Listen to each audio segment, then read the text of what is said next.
Good afternoon, and welcome to Seachange's fiscal third quarter 2022 conference call for the period ended October 31st, 2021. My name is Hillary, and I will be your operator this afternoon. Joining us from the company is President and Chief Executive Officer Peter Aquino, Chief Financial Officer Michael Prinn, and Senior Vice President and Chief Revenue Officer Chris Klimmer. After the market closed today, Seachange issued its financial results for the fiscal third quarter in a press release, a copy of which is available in the Investors section of the company's website at www.seachange.com. Before we begin today's call, I would like everyone to please take note of the safe harbor paragraph that is included at the end of today's press release. This paragraph emphasizes the major uncertainties and risks inherent in the forward-looking statements that management will be making today. As indicated, forward-looking statements are based on management's current expectations and are subject to a number of risks and uncertainties that may cause actual results to differ materially from expectations. These risks and uncertainties are also outlined in the company's SEC filings, including its annual report on Form 10-K and quarterly reports on Form 10-Q. Any forward-looking statements should be considered in light of these factors. Additionally, this call contains certain non-GAAP financial measures as that term is defined by the SEC and Regulation G. Non-GAAP financial measures should not be considered in isolation from or as a substitute for financial information presented in compliance with GAAP. Accordingly, Seachange has provided a reconciliation of these non-GAAP financial measures to the most directly comparable GAAP measures in the company's earnings release issued today. I would like to remind everyone that this call is being recorded and will be made available for replay via a link available in the Investor Relations section of Seachange's website. Now, I would like to turn the call over to Seachange's President and Chief Executive Officer, Peter Aquino. Sir, please proceed. Thank you, Hillary. This is Peter Aquino, CEO of SEAC, and before we begin with our prepared remarks today and focus on the third quarter, I'd like to announce that we will not be addressing any rumors related to any SEAC transaction that is circulating in the news. I appreciate your consideration, as it's not appropriate for us to provide any commentary today. So with that, let me turn it over to the operator to begin our prepared remarks. Good afternoon. My name is Peter Aquino, and I'm the new President and CEO of Seachange International. We had a solid third quarter, and I consider a good marker for a jumping-off point to reinvent SEAC for the long term. I've been a quick study here on the opportunities ahead of Seachange, given my deep experience in technology, media, and telecom, or TMT. In fact, I was a customer of Seachange when I ran RCN from 2004 to 2010, more than a decade ago. For nearly 30 years, SEAC has delivered cable TV back-office support in VOD, pay-per-view, and ad insertion, and has a long-lasting core competency in delivering video and advertising software to the who's who global client base in cable, telco, satellite, and now the exciting migration towards cloud-based streaming. As tailwinds and trends shift from linear to OTT, everything we do needs to be the best of both worlds. Our new roadmap not only includes software upgrades for our existing customer platforms in VOD and pay-per-view, but more importantly, leads us to double our efforts to leverage our capabilities to develop SaaS products for content and advertising in a growing TAM for both. The good news for SEAC is that our opportunity goes well beyond North America. There are numerous use cases for our capabilities in content distribution and programmatic advertising. Through our experienced software engineering team, SEAC operations, and motivated sales teams distributed worldwide, our pipeline of new deals is exponential. Our job is to get there one way or another, that is, organically or by considering strategic initiatives. We are great partners and believe that we can accelerate our ability to capture future growth opportunities with others through scale. Looking ahead, we have a head start with 3 new focus areas that are natural extensions of our traditional linear and ad insertion business.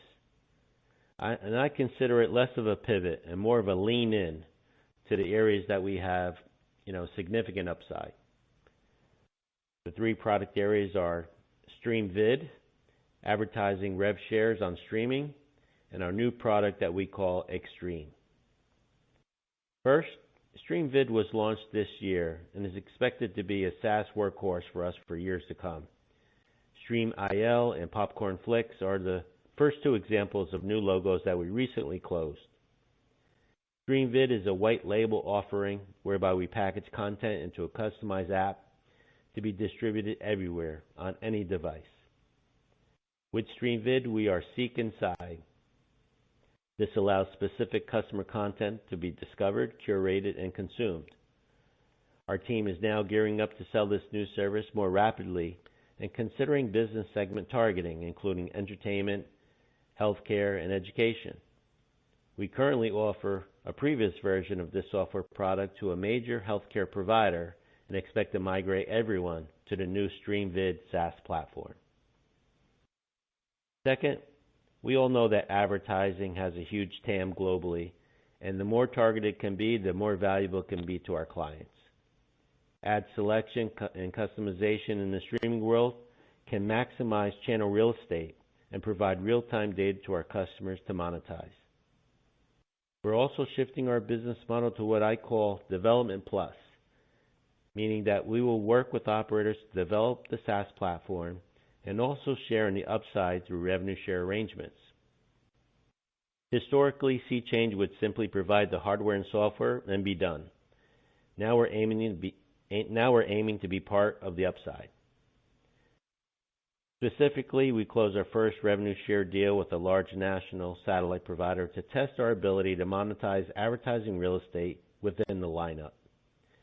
We are very excited about this development with our partner and consider this to be a significant avenue for growth for SEAC down the road. And last but not least is our newest product that we're branding Extreme. This is a current capability that is being repurposed and aimed at the smart TV industry. The trend towards zero set-top boxes is here, and advertising-funded content or apps placed on any device lends its way to free advertising-supported TV or FAST channels. SEAC is uniquely qualified through our highly skilled software team to partner with content aggregators who are already in discussion with smart TV players. We are being very proactive in this area and look forward to reporting back to you on our progress on Extreme. So at this point, let me turn it over to Chris to give you some more examples of our product use cases and accomplishments in Q3. Chris? Thank you, Pete, and good afternoon, everyone. I would like to spend the next several minutes providing an update on our progress in each of our business segments and on the significant market opportunities on the horizon.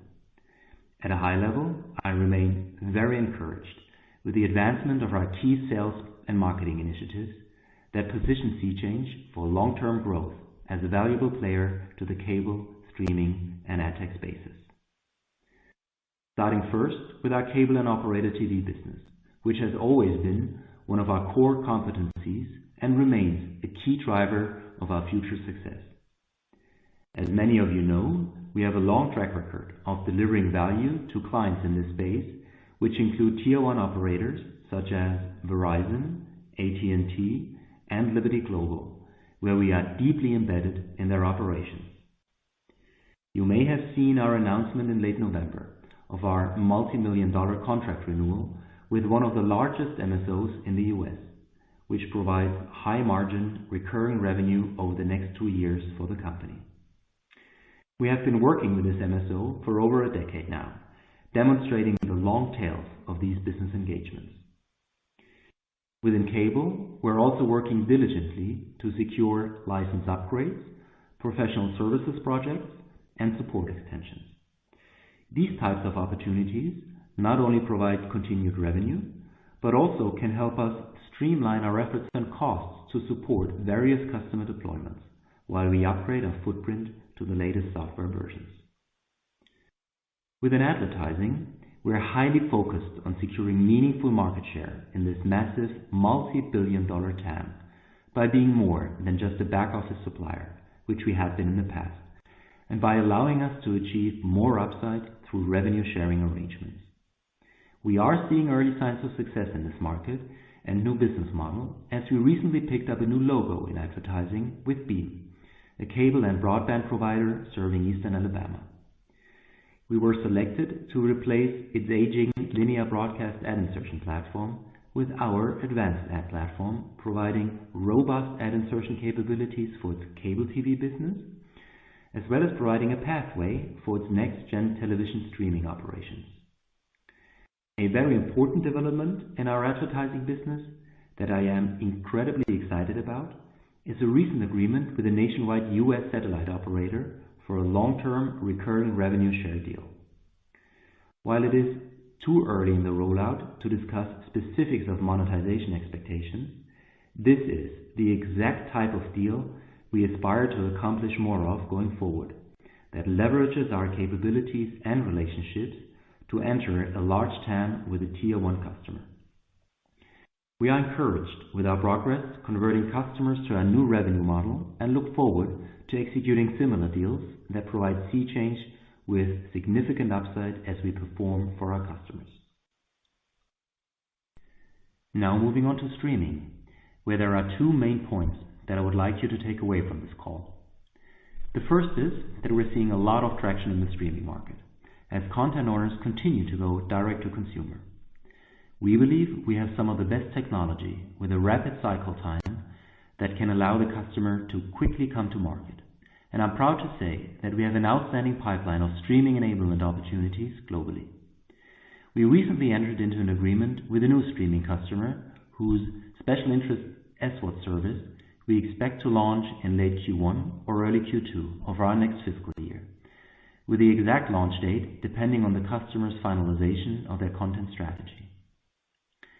Second, I'd also like to point out the extension of our StreamIt product to now support access to gaming content. This product extension came at the request of a customer and turns StreamIt into a true multi-aggregation service platform that provides a unified immersive user experience for the discovery of all types of content, including third-party content such as games.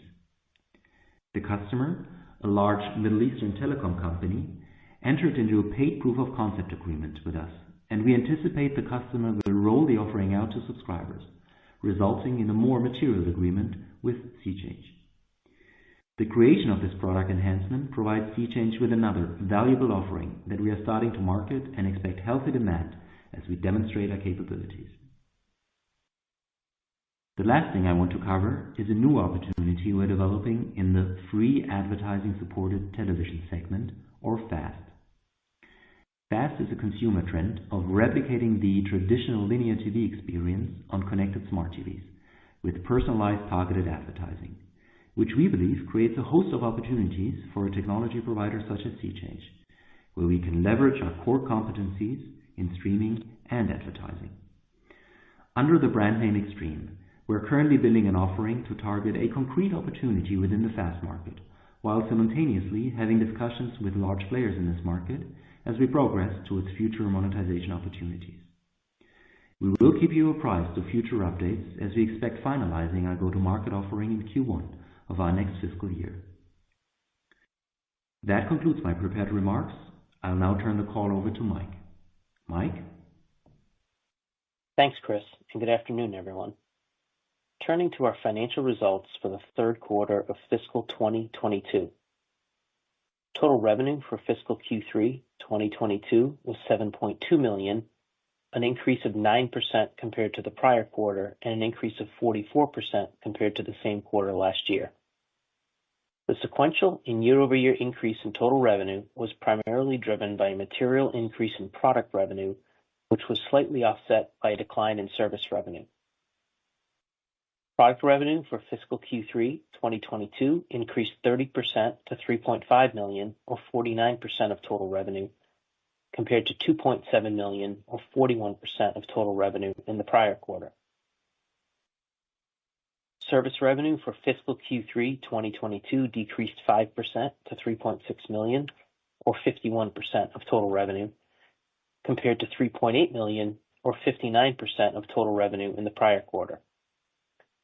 Revenue from our international markets in fiscal Q3 2022 was $3.0 million, or 42% of total revenue, which compares to $2.8 million, or 43% of total revenue in the prior quarter.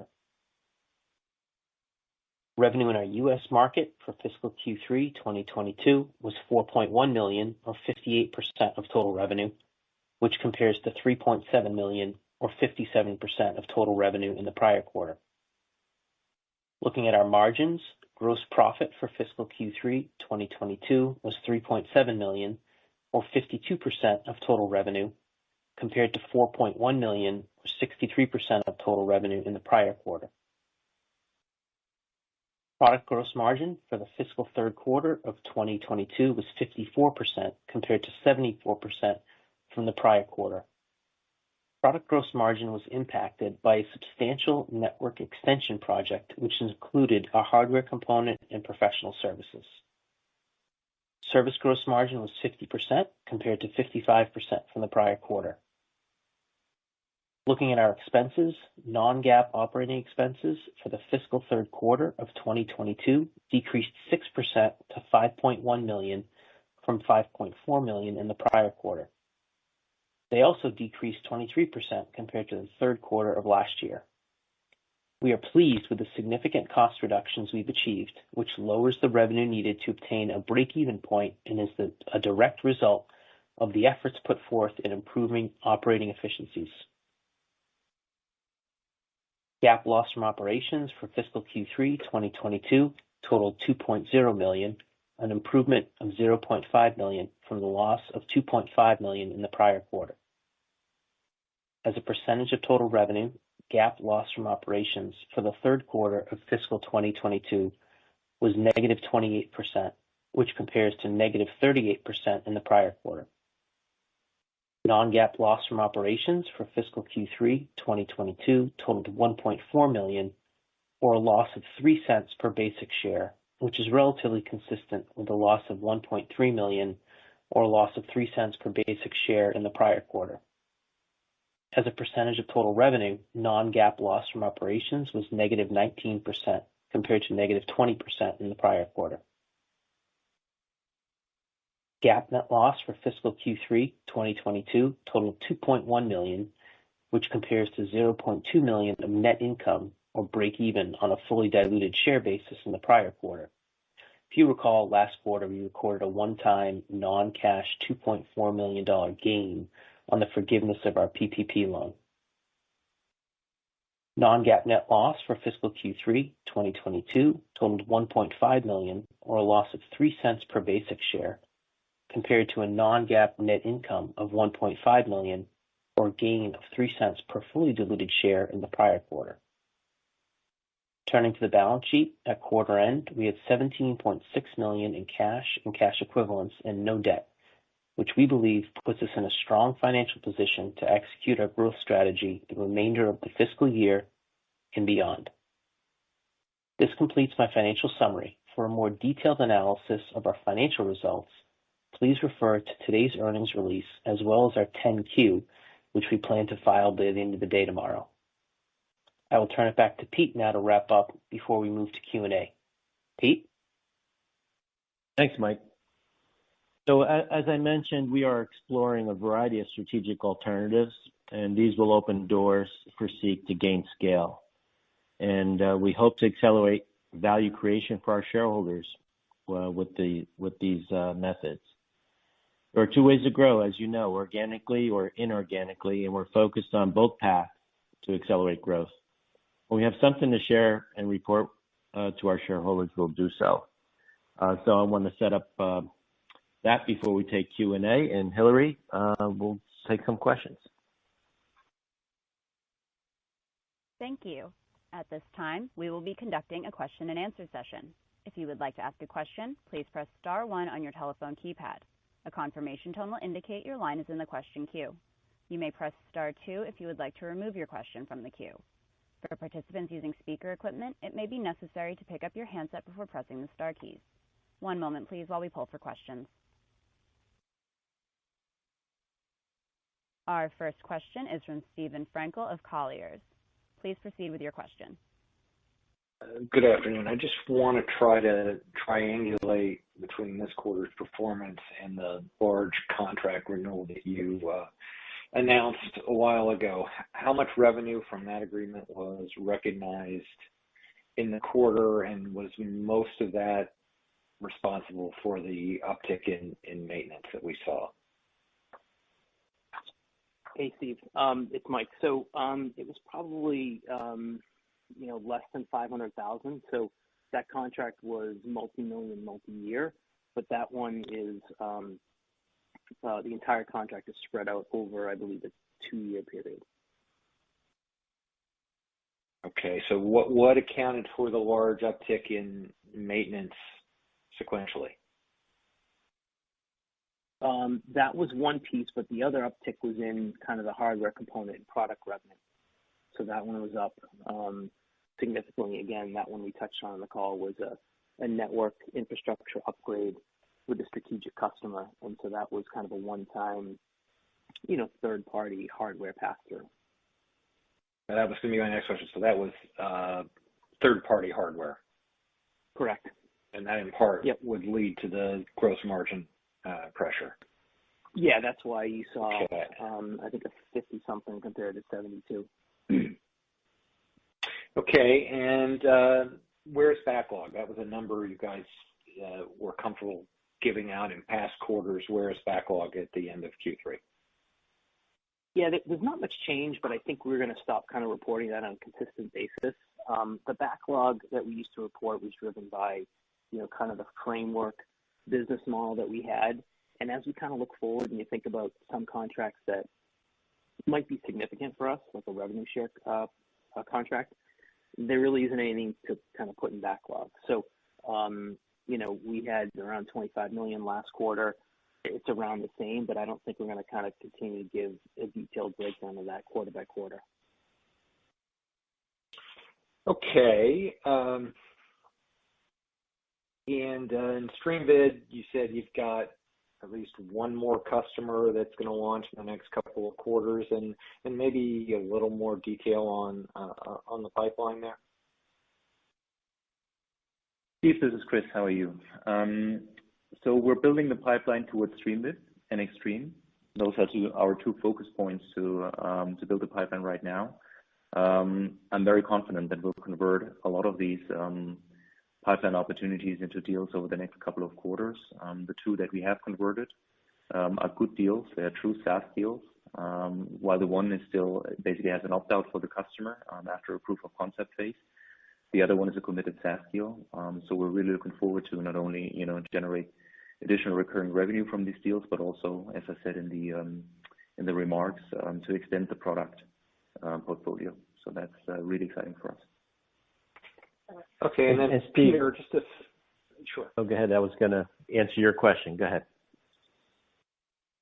I'd say from a philosophical standpoint, you guys have been great at cranking the expense structure down to preserve cash, but at some point I would think if you have large opportunities in front of you and you believe you can grow this business, don't you think you need to start to aggressively grow marketing and sales expense? Yeah, I basically was reading your mind because I was going to jump in with the transition, if you will, Steve, from, the legacy work that Seachange, would normally do in updating software for linear cable and spot advertising to, more of a recurring model.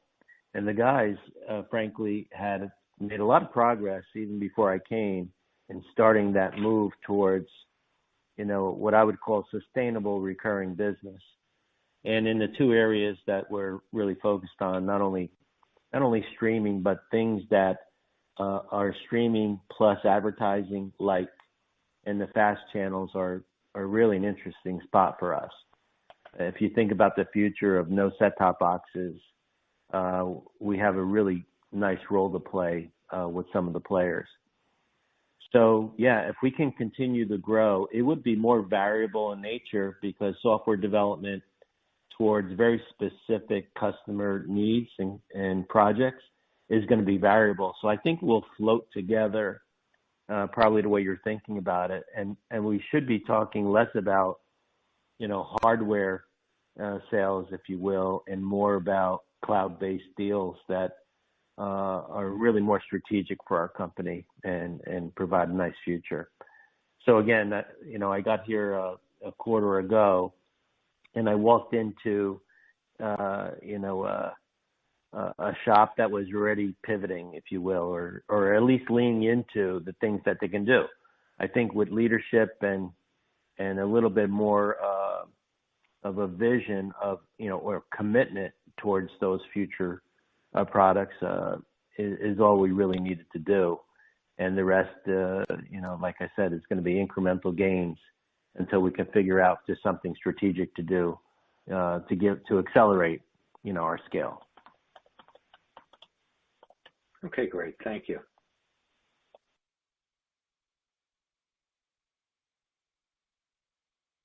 Our next question is from Rommel Dionisio of Aegis Capital. Please proceed with your question. Good afternoon. Thanks for taking my question. Just taking into account some of your comments and the commentary in the Q&A as well, I just wondered, are you guys seeing any sort of labor cost pressure or difficulty in hiring? It sounds like you guys are, making that pivot from, trim costs, streamline the infrastructure, comprehensive restructuring to growth mode. And as you're sort of making that transition, I just wondered if you're seeing, difficulty in hiring, labor cost pressure, any of that, obviously in a somewhat tight labor market. Thank you. This is Pete, Rommel. Nice to meet you. I just came back from Warsaw, and the competition for highly skilled talent is there. The good news is we have a great team in place. It's been in place for quite a while, and we have a new CTO that we're really proud of that has worked with us before. So Seachange has a lot to offer in terms of maintaining a great sales force and also giving them great projects to work on. The competition for talent and pricing is natural for all software development, especially out of Europe. But from our standpoint, we have a good team. It's highly motivated, and we have a good comp plan that we continue to monitor and make sure it's market based. And we look forward to really being very productive, especially out of our Poland team. Great. Congratulations on the quarter. You guys are doing a great job. Thanks. Thanks, Rommel. Thank you. Thank you. At this time, this concludes our question and answer session.